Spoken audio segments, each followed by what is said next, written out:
పవన్ కళ్యాణ్ భావ ప్రకటన స్వేచ్ఛ మీద చేసిన సుదీర్ఘమైన ప్రకటన ఏపీలోనే కాదు తెలంగాణలో కూడా చర్చనీయమవుతా ఉంది కదా. ఎందుకని ఏపీకి సంబంధించిన వ్యవహారాల మీద కామెంట్లు చేశారు అని కొందరు తెలంగాణ వ్యక్తుల్ని అరెస్ట్ చేసిన తర్వాత రెండు రాష్ట్రాల్లోనూ క్యూరియాసిటీ పెరిగింది. అటువైపు చూస్తే ఆ ప్రకటనను గమనిస్తే కొన్ని టెక్నికాలిటీస్ ఉన్నాయి, అలాగే కాంట్రడిక్షన్స్ కూడా కాంటెంపరీగా ఈ మధ్యన మాట్లాడిన విషయాలు అలవోకగా జనానికి గుర్తొచ్చినాయి కదా. గుర్తొచ్చి చట్టం అనేది అందరికీ ఒకే రకంగా కదా వర్తించాలి, మరి కొందరికి మాత్రమే వర్తిస్తుంది అన్నట్టుగా ప్రకటించారా అనే చర్చ ఒక పక్కన జరుగుతూ ఉంది. సరిగ్గా ఇదే టైంలో అఫ్ కోర్స్ పవన్ ప్రకటన చేయడానికంటే ముందుగానే జగన్ చేసిన కామెంట్ జనాన్ని ఆలోచనలో పడేసింది. ఏంటది? వాడు వీడు అనకపోతే అటు సంతోషపడాలి. చూశారు కదా, సమాధానం చెప్తే చాలు వాడు వీడు అనకుండా ఉంటే అదే 10,000 అన్నట్టుగా జగన్ మాట్లాడుతూ ఉన్నారు కదా. అలాంటి నిర్వేద భరితమైన కామెంట్ ఎందుకు చేయాల్సి వచ్చింది? ఏపీ రాజకీయాల్లో ఉన్న సిచ్యువేషన్ కి జగన్ కామెంట్ ఒక నిదర్శనం అనుకోవచ్చా? ఎందుకు జగన్ మాటకి వెయిటేజ్ ఉందనేది నేను చెప్తా ఈ వీడియోలో డీటెయిల్ గా. ఆయన వైసీపీ అధ్యక్షుడని కాదు కోట్ చేయటం ఇక్కడ. ఆ తర్వాత చట్టమైనా నిబంధనలైనా ప్రభుత్వ దృష్టికోణమైనా కానీ అందరి మీద జనం మీద ఒకే రకంగా ఉండాలి కదా. అలా కాకుండా ఫలానా పార్టీ వాళ్ళు అయితే ఫలానా విధంగా ఉండాలి అనే స్పెసిఫికేషన్ ఏమైనా వచ్చిందా? రాజ్యాంగం ప్రకారం రాకూడదు, పవనే చెప్పారు. అలాగే సనాతన ధర్మం కోణంలో చూసినా కూడా అలా రాకూడదు. తెలుసా మీకు? నేను ఆ విషయం కూడా కోట్ చేస్తా. ఎప్పట్లాగే నేను ఈ వీడియోకి కూడా విజ్ఞప్తి చేస్తా ఉన్నా. ఆర్గ్యుమెంట్ అనేది సబ్జెక్ట్ ఓరియంటెడ్ గా ఉండాలి, లాజికల్ గా ఉండాలి, పార్లమెంటరీ భాషలోనే ఉండాలి. పవర్ పాయింట్ ప్రెజెంటేషన్ తోను డేటాతోను ఆర్గ్యుమెంట్ వినిపిస్తున్నాడు కదా, మరి మీరు కూడా అదే భాషలో సమాధానం చెప్పొచ్చు కదండి.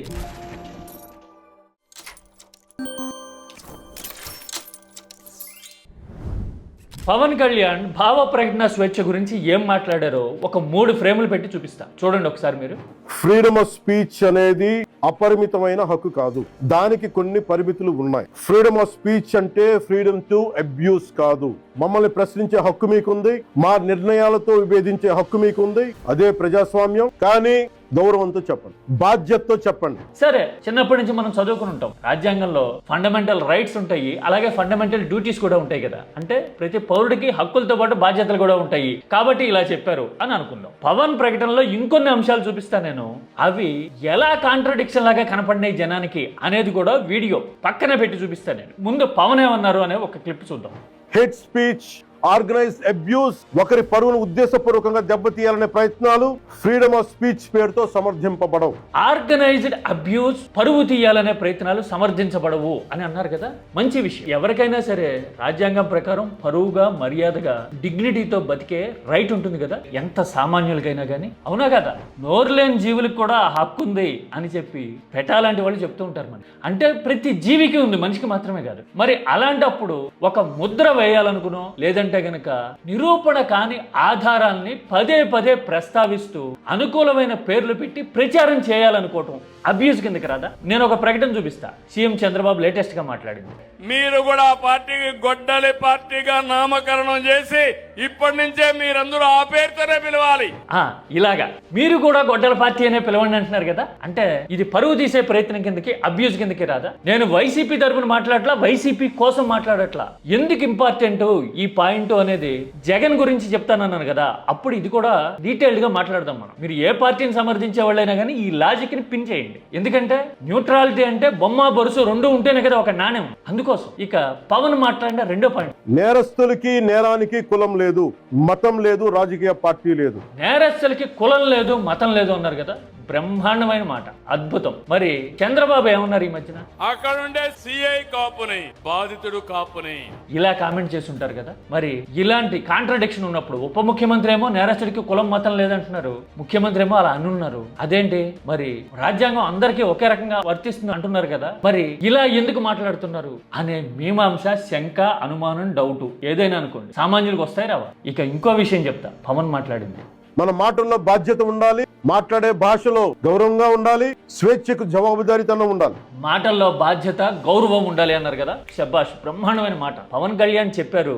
అది ఒప్పుకొని తీరాల్సిందే. కానీ రీసెంట్ గా ఆయన ఎమ్మెల్యేనే నానాజీ అనే ఆయన ఏం మాట్లాడారు? జగన్ వచ్చి కాకినాడ రోడ్లో పోటీ చూశారు కదా. జనరల్ గా అనకూడదు, నేను వాడకూడదు, కానీ ఇక్కడ ఆ మాట, నా కొడుకు అనే మాటలో ఎంతటి భూతర్థం ఉందండి. మనిషి పుటకని ప్రస్తావించడం కదా అది. అవునా కదా? అనాలోచితంగానో కావాలనో లేదంటే ఎవరు ఆపుతారనో చాలా మంది వాడుతూ ఉంటారు. దాని అర్థం ఏంటి? మనిషి పుట్టకని తల్లిని ఉద్దేశించడం కదా ఆ మాట. మరి ఇలా అన్నారు కదా అని అంటే పవన్ కళ్యాణ్ ఏమన్నారు? నానాజీ గారు వాళ్ళు మాట్లాడుతూ కూర్చోబెట్టి మేము ఎంకరేజ్ చేసాం, కానీ మీరు ఎన్ని మాటలు మాట్లాడారు?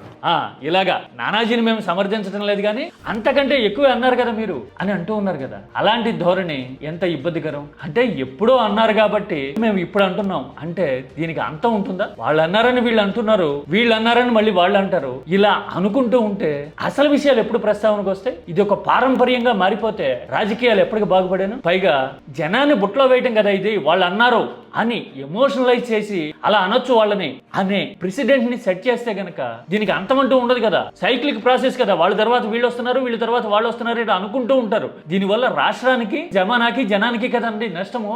మరి ఈ విషయం మీద ఎందుకు దృష్టి పెట్టట్లా? ఎక్కడో ఒకటి క్లిప్ చేయాలి కదా. వాళ్ళు అన్నది తప్పు అని తప్పు బట్టి మనం ప్రచారం చేసి అధికారంలోకి వచ్చినప్పుడు మనం అనకూడదు కదా. Somewhere there should be a full stop కదా. మనం ఎందుకు ఆలోచించట్లా ఆ విషయం? ఇంకా ఉన్నాయి, అక్కడతో అయిపోలా.